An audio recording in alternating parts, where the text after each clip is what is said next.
The story of Sant Catarina Tekakwitha is one of the most unique within the Christian tradition. Her life did not unfold in major European religious centers or structured monasteries, but in the forests of 17th-century North America, in the midst of cultural conflict, devastating disease, and encounters between indigenous peoples and Christian missionaries. She was born in 1656 in the Mohawk village of Ossernenon, in what is now the state of New York, in the United States. Her original name was Tekakwitha, which is often understood to mean she who walks with difficulty, possibly referring to the physical challenges she would face later in life. Her father was a Mohawk chief who followed the spiritual traditions of his people. Her mother, on the other hand, was an Algonquin woman who had been captured during a conflict and brought to live among the Mohawks.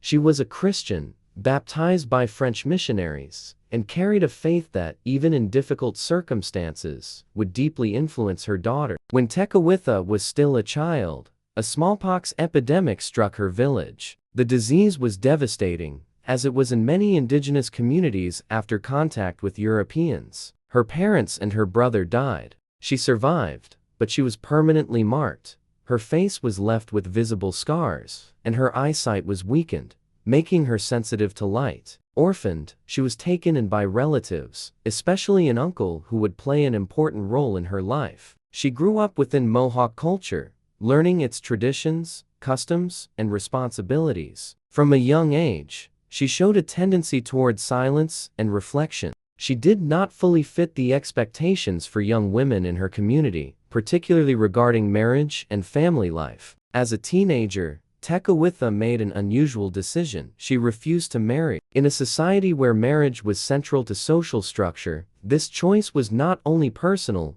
but culturally significant. She began to show an inner search that did not fully align with the traditional practices around her. It was in this context that French Jesuit missionaries arrived in the region, including Saint Isaac Jogues, who had begun missionary work among the Mohawks years earlier, followed by others who continued the mission. Their presence introduced elements of the Christian faith into the village. Tekakwitha began to hear about Christianity. The stories of Jesus Christ, his suffering, forgiveness, and love for others deeply resonated with her. However, her path toward this new faith was neither immediate nor easy. There was resistance within the community, and embracing Christianity could be seen as a break from ancestral traditions. Even so, she continued forward. At the age of 19, after a period of instruction and discernment, Tekakwitha asked to be baptized. She received the name Catherine, becoming known as Catarina Tekakwitha. This marked a decisive turning point in her life. Her conversion, however, brought consequences.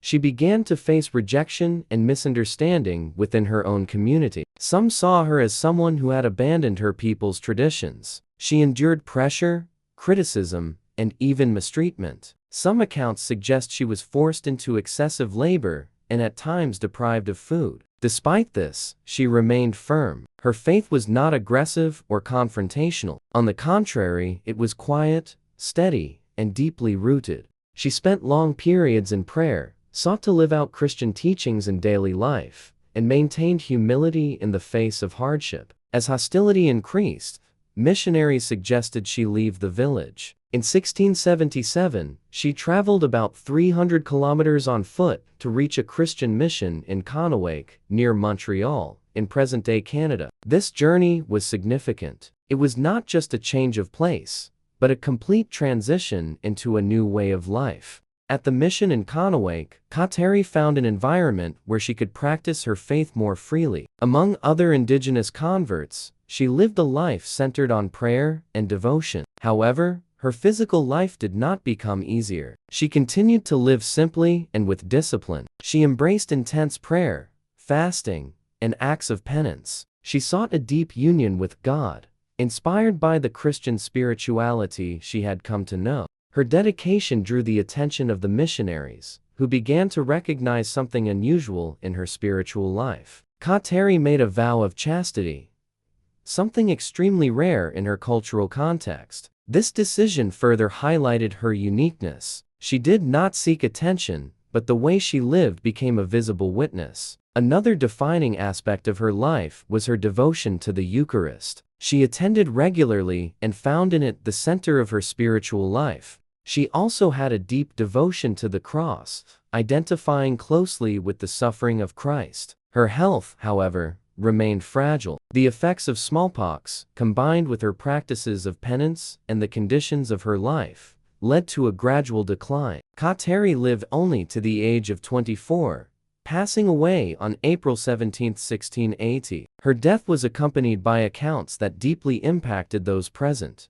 According to witnesses, shortly after her death, the smallpox scars on her face disappeared, leaving her face clear and peaceful. This was seen as a sign of her holiness. In the years that followed, reports of favors and healings associated with her intercession began to emerge. Her memory was preserved among indigenous Christians and missionaries, who documented her life and virtues. Over time, devotion to her spread. She came to be recognized as a model of faith lived within a context of cultural encounter, where different traditions meet and sometimes clash. Her life was not defined by great speeches, but by concrete choices, often difficult ones. In 1980, she was beatified by Pope John Paul II. In 2012, she was canonized by Pope Benedict XVI, officially recognized as a saint of the Catholic Church. Sant Catarina Tekakwitha is often called the Lily of the Mohawks, a reference to the purity of her life and her indigenous heritage. She is considered the patron saint of indigenous peoples in North America and of those who face rejection because of their faith. Her story continues to raise meaningful questions. She lived at a time of cultural tension, where Christianity was introduced by European missionaries into indigenous lands.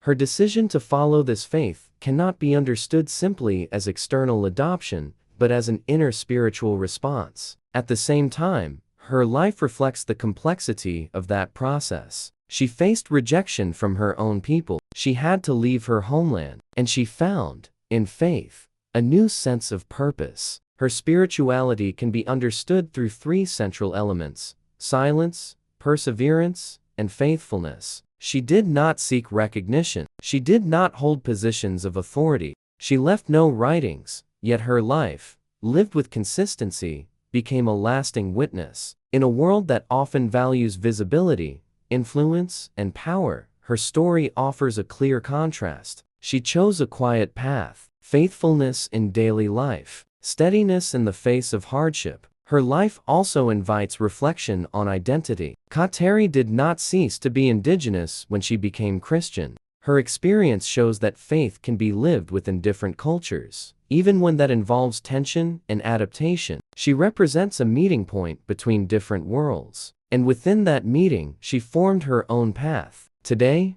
her memory remains alive, especially among indigenous communities and in places where faith is lived under difficult circumstances. Her witness is not based on visible achievements, but on the consistency between belief and action. She listened, she chose, she remained, and that perseverance is what carries her story through the centuries. Sant Catarina Tekakwitha remains an example that holiness can grow anywhere, even in the most unlikely places, even in suffering, even in silence. And perhaps it is exactly there that her story becomes most understandable and most relatable.